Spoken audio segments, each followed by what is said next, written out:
Welcome to Take a Wander with Shebs. My guest at this point is travel blogger Martha Knight. Martha, welcome to the show. It's great to have you on. How are you and where in the world are you at the moment? I'm pretty good, thanks. Yeah, I'm in London in the UK. Just tell us a little bit about yourself. Sure. So I'm a travel blogger and amateur travel photographer, and I run a blog called May Cause Wanderlust, which is, I hope, the effect that it has. And I tend to focus on sort of two opposites of vast, empty landscapes and vibrant, bustling cities. And I think the reason I'm drawn to both is to do with being quite introverted. Every guest I bring on, I try and get a bit of an understanding of what it was like for them to fall in love with traveling. So for you, early stages of when you first fell in love with traveling, and also what was your education, and did you cater towards travel itself, or was it a completely different field? Education, yeah, no, not really. Studied English and then film studies at university. I did always have this idea I'd be my dream job seemed to be travel writing, but I didn't really think that was viable, that I'd ever actually managed to do that. So I never really viewed it seriously. But I think my love for travel came from when I was younger, growing up. It seemed like everyone was traveling but me. Like, it can't have been true, but in the small village where I grew up, all of my friends and the children my age had all been somewhere in Europe, at least, maybe a package holiday in Spain or camping in France or Sweden, Italy.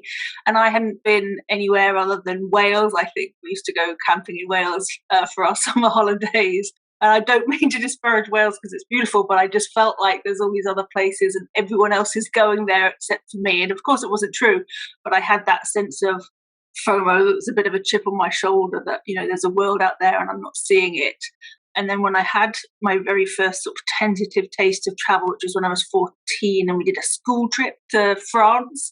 And I remember it being about £42, which was a big deal because we didn't have a lot of money, but I was allowed to go. And the coach left our school at like 1 a.m, I think, to make it to Boulogne. I think I did the same trip. Boulogne was like £42 back in the late 90s, I believe it was. So I think we're both showing our ages at the moment. I don't know. I don't know whether I don't know where the kids these days go to Boulogne, but it's not like the best destination in France necessarily, is it? But I was so excited to go. It was just excited to be on the ferry, to be like dealing with a foreign currency and all the things that came with it. I was giddy with excitement. And then when I did a bit more traveling, I did a big trip when I was 18. I planned a big backpacking trip around Europe with friends after we did our A-levels, and it was just glorious. I just loved every second of it, even when it was sort of stressful and tiring. So it sort of felt like then I'd got a proper taste of traveling, and it sort of scratched the itch for a bit, but then not fully. So I sort of still have that sense of there's a beautiful world out there and I want to see it. So that's really where my love of travel's come from. When you were traveling those early ages, did you have any sort of meaning behind what you're doing? I think it was a sense of there is a world and I'm not in it. So there was this real kind of sense of just wanting to see and experience what was out there. And it sort of started with cities for me. I was interested in the big capitals. The first stop on that backpacking in Europe was Paris, and I just sort of absolutely loved it. It just felt like I was sort of adding to my understanding of the world to be out traveling and experiencing places for myself. So it's quite a selfish driver, really. It sort of adds to my confidence, but my understanding of the world and my confidence in it. Travel, I feel like. The reason why I ask you that, why it's relevant, is because of your blog that we're going to talk about. Now, before I come on to the blog only started recently from what I've read. Your career before that, what was it in and why did it all stop? Or why did you transition into a travel blogger? Yeah, my career, I guess the best part of 20 years, I was sort of mainly in corporate roles doing consumer insights, so like research and analysis to help companies work out what their customers want and need so that they can do better. I guess where it changed was with pandemic coming along and we all went into lockdown, and I was put on furlough from my company, which was affected. I was everyone was struggling, and I was struggling with the lockdown and with the just not being able to go outside, and this idea that we're just stuck here. And one of the ways that I coped with it was reliving travel memories from places I'd been around the world. So even if I was stuck in my flat in South London, I could sort of relive the feeling of being in the desert in Namibia or like somewhere like that. And what I started doing was Instagramming, and I was sharing photographs from my travels, and I was sharing the memory and the feelings of being in these places, and sort of started to get a bit of traction, like people following me, and started to feel like, oh, this is an interesting thing. And so I was doing it more and sort of getting more followers. And I guess at the same time, ended up getting made redundant from my company and was looking at my options. There weren't really other jobs on the market at the time. It must have been tough going through a period during the pandemic as well, being made redundant and not knowing exactly where you're next. Well, trying to get a job during a lockdown period. I've not really met too many people, but assume that was a pretty difficult period. Yeah, it was really tough. I was applying to lots and lots of stuff, but the reality was there was about one job I think that was actually a match for my kind of experience, and I ended up not getting that one job. So it was really difficult. I was at a crossroads, but I realized that I could do something different with the situation that I was in. I did have the opportunity to do some freelancing and start to work for myself on a sort of consulting basis. And with that flexibility, I had more control over my time. So I saw it as an opportunity that I could perhaps start to do the thing I always thought I would do, which was the travel writing, and I could balance it with the working for myself. So I could still earn money through the day job, but I could sort of have the power to free up some time in my calendar, which I never got in those corporate jobs.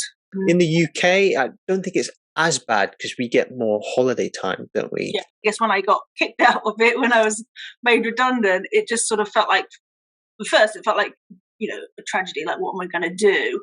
But after a while, I kind of felt actually I do have options. I can live in a different way. I can work in a different way. I can set my own balance. And part of that balance was I can create some time and energy that I didn't have before to explore this idea of blogging.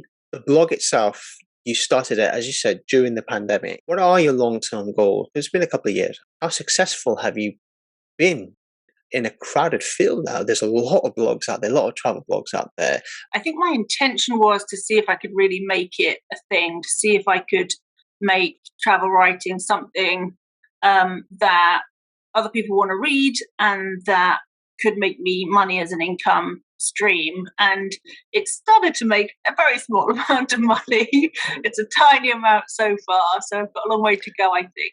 The traffic lines are all going up, so I feel like I'm sort of making progress. I don't know whether I could be making faster or slower progress, but my aim is to inspire people to travel. So I sort of want to focus on giving people ideas of destinations and things to do there that could excite them and inspire them to travel. So my slogan is inspiration for exploration. Yeah, I'm just really keen to see if it can be a thing that sort of becomes a destination site and drives some revenue that can fund my travels. Just pick specific travels so it caters to the blog itself. Well, I've sort of got this dual focus that maybe I'll end up separating at some point. I don't know, which is the kind of the vast empty spaces, like I talked about, like deserts and mountains and things, then cities. Mainly because that's where my interest is. I seem to be drawn to the two extremes. And that's just another side question on that. Does it have to be something that you are really interested in? Is there a point starting a blog where you might think there might be money in it, or do you go for something that you are actually passionate about? I've been talking about that recently. I think I have to be passionate about it to get the drive to really write it, because I found that where I've been places that I liked but I didn't really love, I haven't written about them, and I think it's because I haven't got the kind of real drive to. Whereas the places that I've been, that I just think are absolutely amazing and exhilarating. I find I'm writing about those places all the time, and so I might well come back round and write about the places that I didn't love. But I'm finding right now I'm I've got the fire in my belly about the places that are really exciting and I'm passionate about. Are you traveling with anyone specifically, like a partner or friend? What is your main way of travel? I do a mixture of traveling with my husband and traveling solo, which might be weird for people, but yeah, I do often travel solo because I guess as I've gotten older, I've wanted to travel more and I've sort of really made this a focus. Whereas my husband, as he's gotten older, he's sort of realized like he finds it a bit stressful sometimes when we travel. Certain kinds of trips he's really keen to come along, other kinds of trips he's not so keen. So I do a mixture. Probably in the last year, quite a lot of it's been solo. Um, and there's a real upside to traveling solo because you can do whatever you want on your solo trip, which is really nice. Obviously, you'd want your husband to be there and have some companionship. When you're traveling solo, especially as I've traveled solo over the last 10 years or so, you feel as though you can get more done and you're not tied to anyone. Like the way I do it as well, when I travel solo, I'll go now to a place where I'll just book a day's worth of time there, or a couple of days at least max, where I think, and then I'll just add the days along. Okay. And that way, I go based on my urges when it comes to Yeah. traveling. Yeah. And then, because travel, I feel as though for me, that's what travel's all about. How you feel, get a feel of a place, the culture, the people. Yeah. And then if sometimes I'll have, I don't know whether it's for you as well, but where I might think, like, okay, I've got plans to go to all these places. Like, for example, when I went to Costa Rica, I had like 7 or 8 different places that I thought about. In the end, I stuck to 3 or 4, I think it was, just because I just felt I want to stay in this place for slightly longer. And Yeah. that's okay, I think, when it comes to travel. You don't necessarily have to have everything all planned out to a T, because travel, you just go wherever it takes you. So I sort of often know roughly where I'll go and where I'll spend in each place. But what I do, I normally leave that up for grabs. So like the last place I was in Albania, and I planned to be on this area on the coast for a while. And I sort of thought I'd do tons and tons of exploring, but in the end, I really liked this one spot. I just sort of stayed there because it was a beautiful beach, a beautiful town in the mountain. I was just fine, actually. I feel like resting here and just sort of absorbing it all is what I want to do right now. The uniqueness of your blog. So, what makes you different to other blogs out there? I think is perhaps different is I'm quite focused on the experiential side of travel. And I don't mean big immersive experiences that are kind of like cultural immersive experiences that are all organized, but I mean just focusing on how it feels in a place and trying to capture that in writing and trying to express that through my content. So that's something that I really try to do that I think lifts my writing out of just purely being informational or kind of just being like the same old 10 things to do in XYZ place that you can, find dozens of. So that's what I try to do. There's a lot of blogs out there, and there's a lot of travel blogs out there. And the question I always get asked about from a lot of people, can you really make it? Is it sustainable? Is there longevity in there? With a lot of bloggers, I've noticed as well over the last couple of years, they will go through like a transformational period where they might have like a certain niche, but then they'll have like another niche. So there's like another sub niche on the sub niches and stuff. You might be writing about certain things right now, for example, but I assume you got in your head that it might change over time because you just have to evolve. The question is, are you ready for that? And are you looking to potentially do that when it does come to the time? The thing I've sort of got my eye on is whether I should split my focus so that I've got more of a niche around either the kind of big empty landscape type places like deserts and forests and glaciers and all that kind of stuff versus city breaks, which is kind of where my two interests are. So that's the thing I've got my eye on. If I'm honest, the reason I haven't explored that further is the technical side of, if I was to try to split that, then some of the content on my current site, I'd want to move over perhaps to another one, and I haven't worked out how to do that yet. You will have to find ways eventually to incorporate certain things. If you're following a trend and if you're not really specifically interested about it, let's say, for example, national parks, you're not particularly interested about national park, but it's big at the moment. Right. Do you just go for national parks because it's going to get you high People wanting to read your stuff, people wanting to follow you because of that? Is it all a numbers game? And that's another question actually with social media. It's a massive tool to have when it comes to blogs today. For example, 15 years ago or so, when it first started coming out, blogs was just a blog, and then you had to find ways to get yourself noticed through a blog, through advertisement, etc. But now social media's got a really, really key part to play for yourself. How much of social media have you utilized with your blog? Well, it's interesting because I guess I started on this travel content journey through Instagram, and I ended up sort of getting, I guess, a decent-ish number of followers. And I sort of thought for a moment, oh, is this, will I just perhaps carry on growing and becoming an influencer?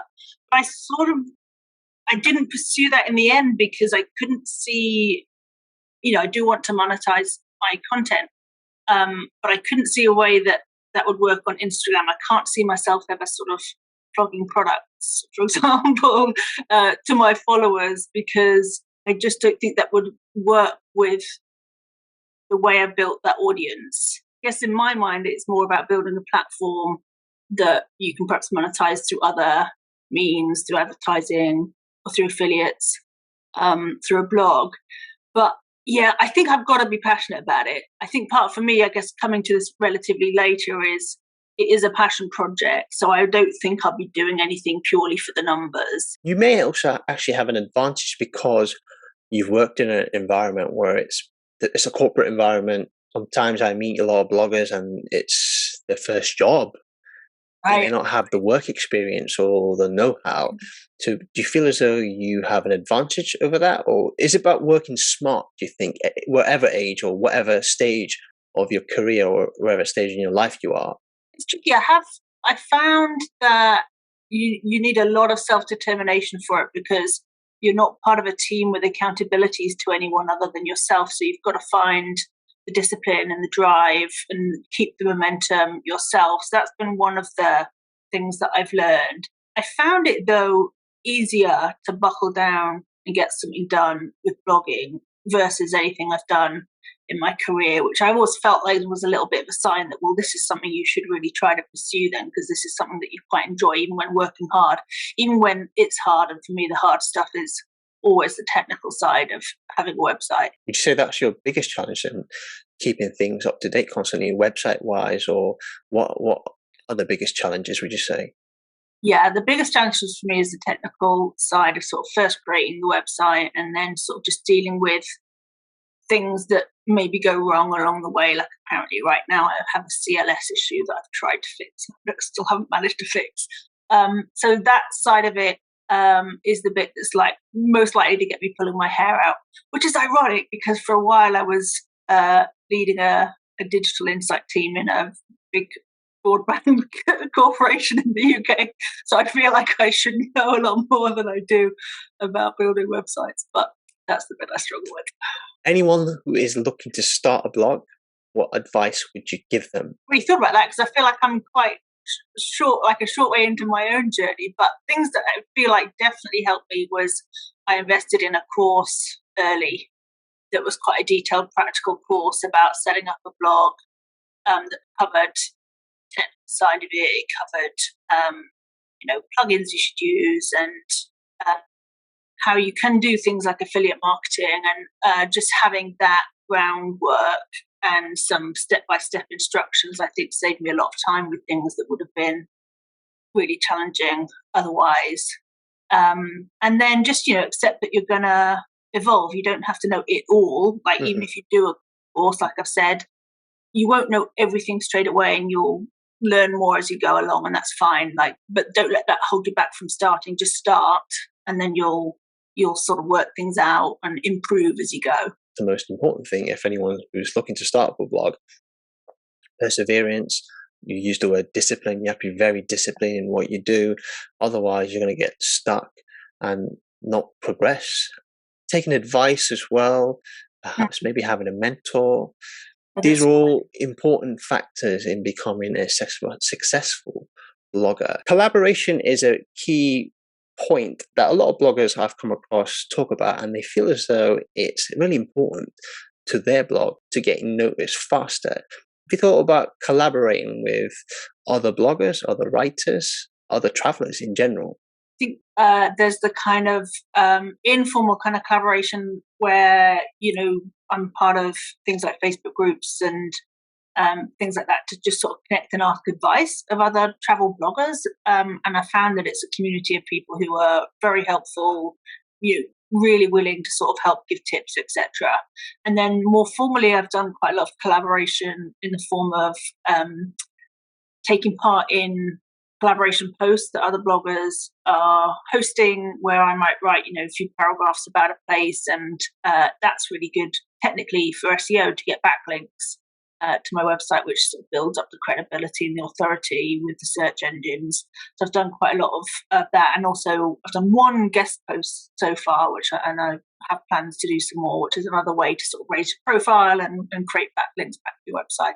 So yeah, been super important, and I've been really super impressed with how supportive the travel blogging community is. It's been really, really welcoming and supportive. The stage I've got to with my sort of career was because of the fact that I've collaborated with so many different people, and that has been a key factor I think that's a key factor to anything, any job, any field that you're in. If you look at any business, you talk about your corporate business, a lot of the corporate businesses will try and partner with other people, other companies, because it's a way of getting noticed.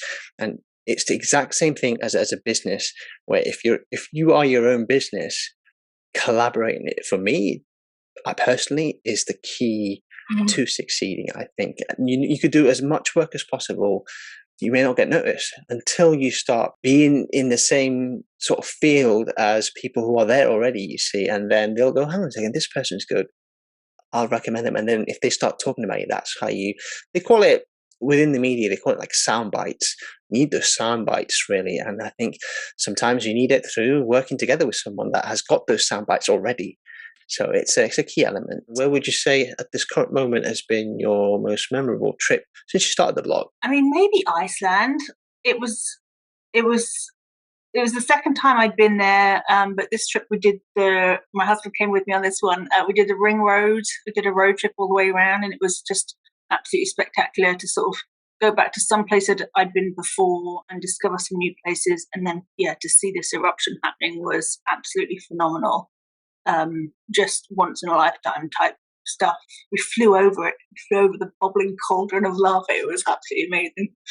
And can people read that blog? There's a blog about seeing the eruption. Obviously right now it's not erupting, but you can still go to the eruption site, and I've got to share some pictures of my experience of flying over it, which was unbelievable. You're not traveling when you're not working.